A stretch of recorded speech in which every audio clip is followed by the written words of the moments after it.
Alycat's any viewers, so it's that time of the month again. No, not that time, even though that's coming up really soon. It's favorites of the month time! And if you don't know what my favorites videos are, that's literally where I list everything in the entertainment industry that I've been obsessed with over the past couple of weeks. I split these into two parts because I have way too many favorites for one human being to ever have in their entire life, but I somehow manage it. So let's start with the movies, and if you'd like to see the movies that I don't mention in my favorites, either visit my blog, alycatgeekery.com, or follow me on Letterboxd. Both links are in the description box down below. I'd love it if you follow me and check out my blog. That'd mean the world to me, but you don't have to. Just, it'd be a really nice gesture. But my favorite movies of this month, let's kick things off with The Incredible Jessica James. I did a video review on this movie, so I'll have that linked up here and in the description box, but I thoroughly enjoyed it. The next movie up is Drive. I'd actually tried to watch this when it first came out, but back then my cinematic tastes were way different, and I was really bored with the film. I actually didn't even watch it all the way through. This time I went in with open eyes, and I've seen some of Nicholas Winding Refn's work now, and this is a masterpiece. Yes, it can be slow at times, but the performances by Ryan Gosling, Bryan Cranston, Carey Mulligan, Oscar Isaac are all just top-notch. The soundtrack is incredible, the aesthetic is just beautiful, and I just love the whole entire film. And yeah, it's slow to start with, like I said, but when the action kicks in, it's brutal and visceral, and it genuinely makes you feel like you've been punched in the gut, and it's just one of those films you have to see, and it's just really well done. Next up is Colossal, and this is easily going to make my top 10 films of 2017 list because it's so unique, so well done, and it's just such an amazing achievement of cinema in my opinion. This is directed by Nacho Vigalondo and stars Anne Hathaway, Jason Sudeikis, and Dan Stevens, and Anne Hathaway and Jason Sudeikis give career best performances in my opinion. Anne Hathaway plays a depressed alcoholic woman named Gloria who takes it too far one day, so her boyfriend, played by Dan Stevens, kicks her out, so she has to move back to her hometown. And when she does that, she meets up with her childhood friend Oscar, played by Jason Sudeikis. He helps her get a job, and he helps furnish her childhood home. And while all of this is happening, there's also this giant monster rampaging around Seoul, South Korea. And it's just such a wonderful blend of tokusatsu, science fiction, drama, and it just works so well together. And like I said, the performances are amazing, the visual effects are really good.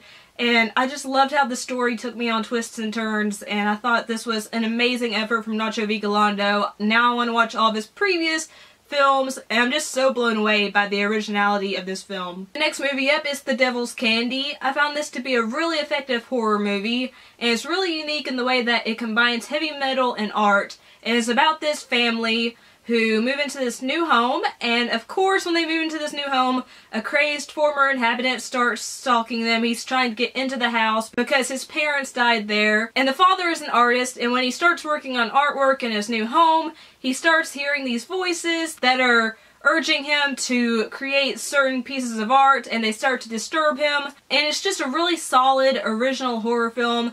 The only issue I had with this was the ending. I felt like it didn't mesh with the rest of the film, but overall, excellent performances, beautiful cinematography. Again, I love how they combine heavy metal and art, and I love the family in this film. They were just a tight, cohesive family that truly loved each other, and they were into metal, and they didn't judge each other for it, and they were just so accepting of each other, and it's just, if you're into horror, check out The Devil's Candy. I've also been on a Saw binge lately. I have seen Saw 1 through 4 as of the time of filming. I tried to watch the first Saw when I was younger, but I was afraid of everything back then, and I couldn't handle gore. But now, personally, I'm really enjoying these films. Obviously, the first Saw is the best out of the franchise. The sequels are really fun as well. There's actually a really fascinating story going through all these films. And I just love watching the gruesome, gory deaths. I know that's really fucked up to say, but when you're in a depressed mood like I've been lately, they kind of cheer you up. The acting can be hit or miss, but I mean, that's not really the point of these films. The point of these films is to see people trapped in these games and trying to escape and seeing what Jigsaw is up to. And it's just, it's just fun to watch, okay? And I'm just absorbed in this story. I need to watch the rest of the films. I know they are kind of degrading with each entry, but I just need to see it through, okay? I'm kind of addicted, okay? Okay? Stop judging me! And the last film I'm going to mention for the first part of August is The Lost City of Z. This is based off a true story, and it follows Percy Fawcett, who is played by Charlie Hunnam, and it takes place in the early 1900s, and Percy Fawcett goes on an adventure to Amazonia, and he discovers a lost civilization there that he calls Zed. But no one back home believes him. The only people that have faith in him are his aide-de-camp, played by Robert Pattinson, his wife, played by Sienna Miller, and his son, who is played by Tom Holland when he grows up. It's such a beautiful film. The cinematography is gorgeous and lush. The acting is phenomenal, and everything just meshes well together. I will say that this is a little bit too long, and some parts do feel a tad rushed, even though it's a really long film. But overall, I really enjoyed it. I was fascinated by this story. I was swept up in Percy Fawcett's obsession with this lost city and how he was trying to convince everyone that it actually existed. And I just really connected with the message of follow your dreams, don't let anyone stop you, reach beyond your grasp, and I just loved it. I loved pretty much everything about this film. As for TV, I really loved the first season of Atypical, which I did a video review for, so I'll have that linked again up here and in the description box, but I think it's another wonderful outing from Netflix. And I actually have a couple of games I want to mention. Yay! Because I finally finished Persona 5, so I got to move on to a couple of other games. Yay! So first up, Nier Automata. I love the first Nier, and this one is beating it so bad in terms of quality, in terms of fun, in terms of story, just all around way better than the first Nier, and I freaking adore the first Nier, so that's saying a lot. But I love what Platinum Games has done with this sequel. I love the characters. I am thoroughly enjoying the story. Yeah, the visuals are kind of drab, but they're still gorgeous. And I'm loving the soundtrack. I love the fast combat that is a signature of Platinum Games. And I'm just loving where this game is taking me. I'm loving doing the side quests, and I'm just absorbed. And I can't wait to play this game over and over and over again because, as with the first Nier, this game has multiple endings, and you have to play it through multiple times to get the true ending, so I'm really loving Nier Automata. It's such a good game. Also, I recently started Hellblade Senua's Sacrifice. Senua's Sacrifice. That's really hard to say, actually. But it's so good. And I'm planning on actually doing a review for this game, so keep an eye out for that. But it's a really immersive game that takes a look at a woman who is suffering from psychosis, and she is on a journey to save her boyfriend.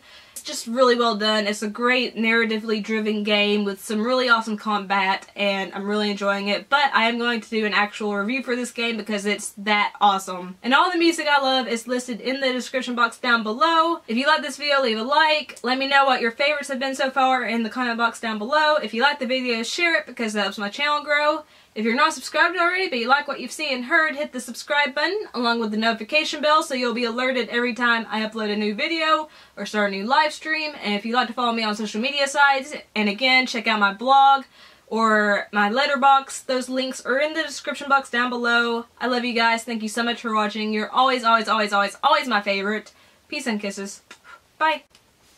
Sing me a song of a lost that is gone. Oh, hey, you're still here. What a crazy random happenstance. Well, since you just caught me singing and ringing off guard, you might as well click on my floating face that will appear over here soonish and subscribe to my channel. Also, if you'd like to see my previous video, it will be up here somewhere. And if you'd like to see a playlist of videos that you can watch on repeat all day, every day, for the rest of your life, you'll find that over here as well. I'm going to go back to reading my favorite book of all time. Okay, you can go now because I'm really deep into a Jamie Fraser plotline.